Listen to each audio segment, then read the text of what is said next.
अक्षय तृतीयेच्या दिवशी पितरांसाठी तर्पणविधी, पिंडदान, दानधर्म, सेवा या गोष्टी आवर्जून कराव्यात। 3 पिढ्यांपर्यंतचा पितृदोष शांत करण्यासाठी, पितरांची कृपा प्राप्त व्हावी, पितृदोषामुळे तुम्हाला तुमच्या आयुष्यामध्ये, तुमच्या संसारात ज्या काही अडचणी येत आहेत त्या दूर होऊन तुमची अडलेली कामे पूर्ण व्हावीत, यासाठी वर्षातील हा दिवस अतिशय महत्वाचा आहे। असं म्हटलं जातं की या दिवशी पितृलोकातून पितृ येत असतात आणि आपल्या घराचा उंबरठा जो असतो त्या उंबरठ्याजवळ ते बसलेले असतात। त्यामुळे या दिवशी पितरांसाठी सेवा, दानधर्म, पूजा अर्चा ह्या गोष्टी आवर्जून केल्याच पाहिजेत। या व्हिडिओमध्ये मी तुमच्यासोबत पितरांसाठी या दिवशी पूजा कशी करावी अतिशय साधी सोपी पद्धत शेअर करणार आहे।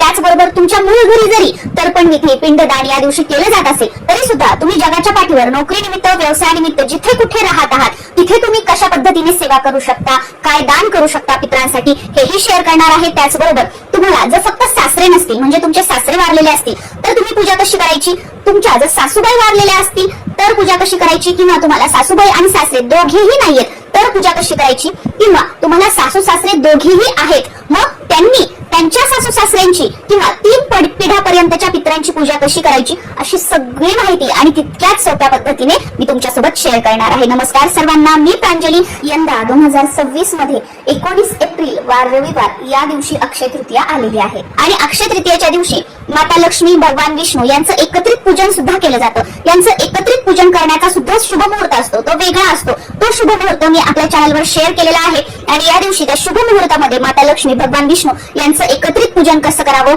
अक्षय कलश कसा भरावा, त्यासाठी साहित्य काय आहे, अक्षय कलशाच्या नंतर काय करावं, त्याच्या साहित्याचं काय करावं अशी सगळी माहिती असणारा व्हिडिओ सुद्धा चॅनलवर अपलोड केलेला आहे, तो तुम्ही बघू शकता। त्याच्यातून तुम्हाला खूप सारी माहिती मिळेल। तर बघा, पितरांची सेवा करण्याचा मुहूर्त किंवा ज्याला आपण वेळ म्हणू शकतो तर ती दुपारी 12 ते 3 ही वेळ पितरांची सेवा करण्यासाठी मानली जाते। तर अक्षय तृतीयेच्या दिवशी दुपारी 12 ते 12:30 या वेळेमध्ये तुम्हाला तुमच्या पितरांची सेवा करायला सुरुवात करायची आहे। समजा आता तुम्ही नोकरी व्यवसायानिमित्त बाहेरगावी राहता आणि तुम्ही तर्पण किंवा पिंडदान या गोष्टी नाही करू शकणार, मग अशा वेळेला दुपारी 12 ते 12:30 या वेळेत तुम्ही काय करायचं, तुमच्या घरामध्ये जी दक्षिण दिशा आहे, हॉलची असू द्या किंवा कोणत्याही रूमची असू द्या, जी दक्षिण दिशा असते त्या दक्षिण दिशेला एक छोटासा पाट ठेवायचा, त्याच्यावर मुठभर किंवा आपण एखादी वाटी, एखादा ग्लास तांदूळ टाकायचे आणि त्या तांदूळावर न वापरलेली एक पंती घ्यायची, त्या पंतीमध्ये जे कोणतं तेल तुम्ही देवासाठी वापरतात ते तेल टाकायचं आणि सिंगल वाट त्यामध्ये लावायची आणि दक्षिणेकडे ज्योत करून हा जो दिवा आहे तो प्रज्वलित करायचा आणि आपण बसण्यासाठी आसन घ्यायचं आणि आसन घेऊन जेव्हा आपण दिवा लावतोय तर त्यावेळेला ओम पितृदेवताभ्यो नमः, ओम पितृदेवताभ्यो नमः हा मंत्र कमीत कमी 11 वेळा म्हणायचा आणि हा मंत्र म्हणून झाल्यानंतर तुम्हाला जर तुमच्या 3 पिढ्यांपर्यंतच्या पितरांची नावं माहित असतील तर त्या नावांचा उल्लेख करायचा, उच्चार करायचा आणि जर नावं माहित नसतील तर मग तुमचं आडनाव आणि जसं की समजा आमचं तर जोशी घराण्यातील जे पितृ आहेत, आता मला माझ्या सासऱ्यांच्या वडिलांचं नाव माहित आहे तर मी त्यांचं नाव घेते, त्यांच्या वडिलांचं माहित आहे त्यांचं नाव घेते, या दोन्हींचं नाव घेते। तर तुम्हाला जे माहित असतील ते नाव घ्यायचं किंवा आपलं आडनाव आणि ह्यांचे जे 3 पिढ्यांपर्यंतचे पित्र असतील त्या सर्व पित्रांना नमस्कार म्हणायचं। माझ्याकडून, आपल्या घरातील लहानांकडून, मोठ्याकडून काही चूकभूल झाली असेल तर त्याबद्दल क्षमा करा आणि तुमचं जर काही एखादं अडलेलं काम असेल, संसारामध्ये काही प्रॉब्लेम असतील, घरामध्ये काही समस्या असतील तर त्या सुटाव्यात यासाठी प्रार्थना करायची आणि इथून पुढे जशी मला शक्य होईल तशी मी आपली सेवा करेल। माझ्या सेवेचा स्वीकार करावा, तुमच्या आशीर्वादाने माझं हे काम होऊ द्या, माझा संसार सुखाचा होऊ द्या, घरामध्ये पैसा वगैरे सगळ्या व्यवस्थित टिकू द्या, सगळ्या गोष्टी वेळची वेळेवर आणि सगळ्या चांगल्या, सर्वांना उत्तम आरोग्य मिळू द्या, हे जे काही तुम्हाला वाटतं ते प्रार्थना करायची आणि त्यानंतर तुम्हाला पितृ अष्टक पठण करायचं आहे। मी पर्सनली स्वतः पितृ अष्टक म्हणते, मला पितृ अष्टक खूप आवडतं, म्हणायलाही आवडतं आणि मला ते खूप आवडतं सुद्धा पितरांची सेवा करण्यासाठी, तर मी ते म्हणते। तुम्हाला हवं असेल तर तुम्ही ते म्हणू शकता किंवा तुम्ही पितृस्तुती किंवा पितृस्तोत्र सुद्धा म्हणू शकता। गुगलवर तुम्हाला हे सगळे स्तोत्र जे आहेत ते मिळून जातील। तर ही सेवा तुम्हाला फक्त करायची आहे जर तुम्ही पिंडदान आणि तर्पणविधी करू शकणार नसाल तर। आणि सेम याच पद्धतीने दिवा संध्याकाळी दिवे लागलेला सूर्य मावळल्यानंतर सुद्धा तुम्हाला लावायचा आहे। त्याचबरोबर या दिवशी तुम्ही जिथे कुठे आहात जगाच्या पाठीवर तिथे तुम्हाला पाण्याने भरलेला एखादा नवीन माठ, घरातील जुना नाही, नवीन एक माठ आणायचा, त्याच्यामध्ये पाणी भरायचं आणि पाण्याने भरलेला हा माठ किंवा ज्याला सुरई म्हटलं जातं, छोटी असते बघा ती, तर पाण्याने भरलेली सुरई या दिवशी एखाद्या गरजू व्यक्तीला, गरीब व्यक्तीला तुमच्या पितरांचं स्मरण करून त्यांचं नाव घेऊन तुम्ही दान करू शकता। सेम तुमच्या ज्या काही समस्या असतील, अडचणी असतील त्या सुटाव्या यासाठी प्रार्थना वगैरे म्हणजे घरी तो माठ आणायचा, त्याचं पूजन करायचं, त्याच्यामध्ये पाणी भरायचं, पितरांना तुम्हाला जी काही प्रार्थना करायची आहे ती प्रार्थना करायची आणि त्याच्यानंतर दुपारी 12 ते 4 या वेळेमध्ये हा माठ तुम्हाला पाण्याने भरलेला दान करायचा आहे। कोणी जर घेणारे नसेल तर घराच्या आजूबाजूला जिथे कुठे एखादं मंदिर असेल तर तिथे तुम्ही हे ठेवून आलात, तिथे दान केला तरी सुद्धा चालू शकतं। आता समजा तुम्हाला ही पूजा, पितरांची जी पूजा आहे ती प्रॉपर करायची आहे तर तुमचे सुरुवातीला सासू आणि सासरे तुम्हाला दोन्ही नसतील तर कशा पद्धतीने करायचं ते सांगते। समजा आता तुम्हाला सासू नाहीये आणि सासरे नाहीये, मग अशा वेळेला काय करायचं, दुपारी 12 वाजता पूजेला सुरुवात करायची। दक्षिण दिशेला तोंड करून तुम्ही स्वतः बसायचं आहे आणि दक्षिण दिशेला समोर एखादा पाट तुम्हाला ठेवायचा, त्या पाटावर वस्त्र अंथरून घ्यायचं, तुम्हाला बसण्यासाठी आसन घ्यायचं. सुरुवातीला दिवा लावायचा आहे, दिवा धूप अगरबत्ती लावून घ्यायची आणि त्यानंतर एक पत्राळी तुम्हाला घ्यायची आहे. पत्राळी किंवा एखादं ताट तुम्ही घेतलं तरी सुद्धा चालतं. त्यावर तुम्हाला जसं असं पावशेर किंवा किलोभर किंवा 1.25 किलो, खूप कमी पण नाही आणि खूप जास्त पण नाही, असे तुम्हाला थोडेसे गहू किंवा एखादे तांब्या भरून गहू असे टाकायचे आणि त्याच्यावर तुम्हाला एक मोठा माठ घ्यायचा आहे, जो इथे तुम्हाला दिसतोय बघा फोटोमध्ये. तर असा एक मोठा माठ घ्यायचा, याला केळी म्हटलं जातं आणि त्याच्यावर एक छोटा माठ आहे बघा, त्याला करा म्हटलं जातं. आता तुम्हाला सासू सासरे दोन्हीही नाहीयेत, म्हणून आपल्याला केळी आणि करा दोन्हीची पूजा करायची आहे.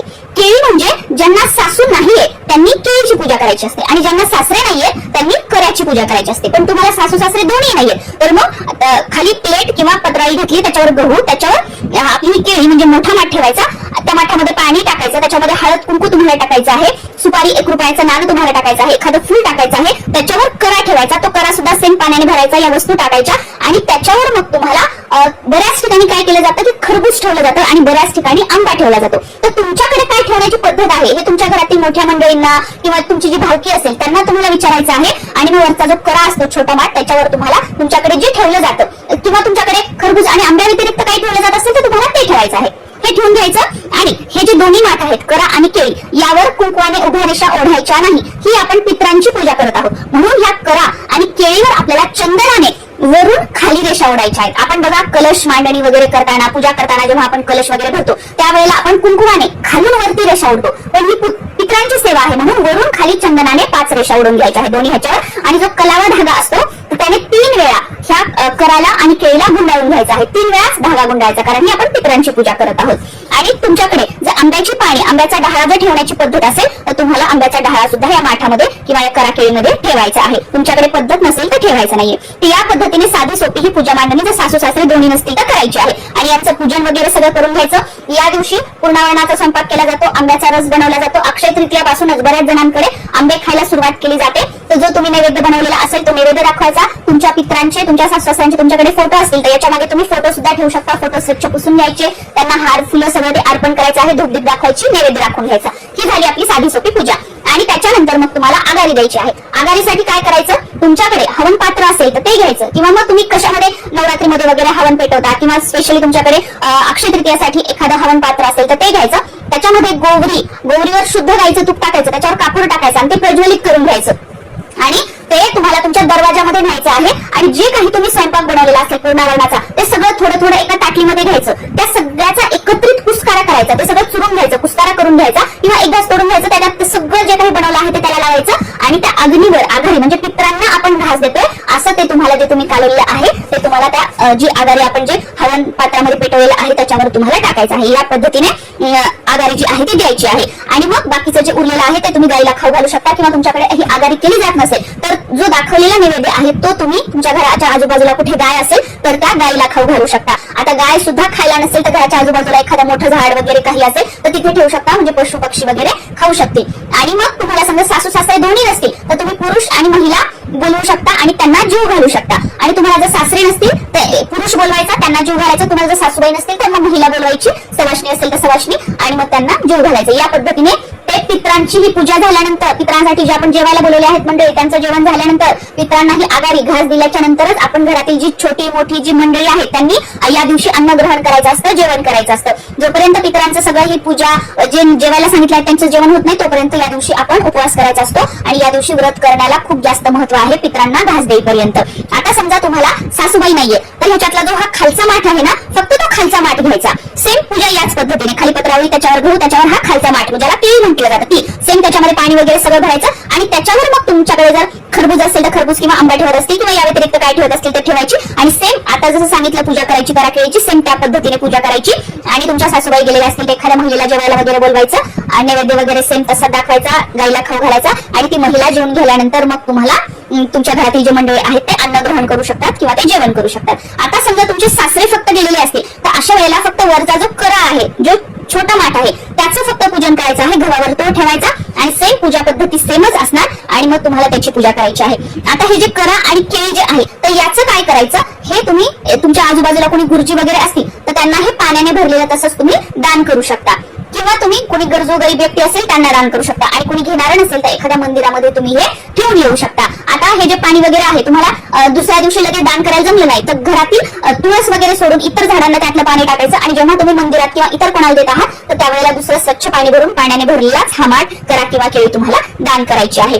आणि अक्षय तृतीयेच्या दिवशी पितरांसाठी दान करण्याला सुद्धा खूप जास्त महत्व आहे. तर या दिवशी हा करा केळी सोडून दुसरा एक माठ तुम्ही विकत आणू शकता आणि तो माठ पाण्याने भरून तुम्हाला पितरांचं स्मरण करून दान करायचं आहे. सुरुवातीला त्याची प्रोसेस मी सांगितलेली आहे. तर या पद्धतीने तुम्हाला सासू सासरे दोन्ही नसतील किंवा सासू नसेल किंवा सासरे नसतील तर या पद्धतीने तुम्हाला करा आणि केळीची पूजा करायची आहे.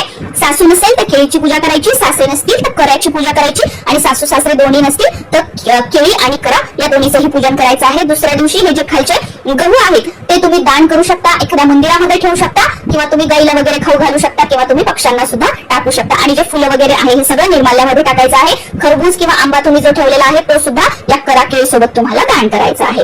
आणि शक्य झालं तुम्ही मातीची पणती दिवा वगैरे लावलेला असेल तर तो सुद्धा दुसऱ्या दिवशी तुम्हाला दान करायचा आहे. कणकेचा दिवा तुम्ही लावलेला असेल तर दुसऱ्या दिवशी तो सुद्धा तुम्हाला विसर्जित करायचा आहे. आणि सॉरी मी मातीचं पणती जे म्हणलं ते दान नाही करायचं, दुसऱ्या दिवशी विसर्जित करायचं आहे. एखाद्या झाडाखाली ठेवून देऊ शकता, तुमचं शेत वगैरे असेल तर मातीत दाबून देऊ शकता किंवा तुम्ही प्रवाहित करू शकता. आय होप तुमच्या सगळ्या प्रश्नांची उत्तरं दिलेली आहेत.